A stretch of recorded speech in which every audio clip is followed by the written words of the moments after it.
Ronaldo Musido mulai berlatih bersama pasukan Sriwijaya FC setelah pekan lalu diumumkan resmi berbaju Laskar Wongkito.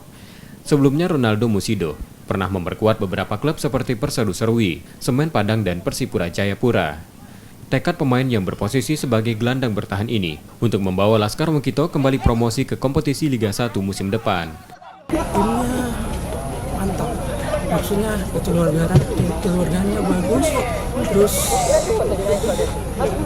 mereka suka orang-orang dari timur juga, jadi saya ingin sekali main di sini. Saya kesini ingin membawa Sriwijaya itu naik ke kasta tertinggi, kembali ke Liga 1 Indonesia. Sriwijaya FC masih menunggu kedatangan dua pemain baru lainnya, asal Persebaya Abu Rizal Maulana dan Arema FC Ihwan Ciptadi. Nur Muhammad, Kompas TV, Palembang, Sumatera Selatan.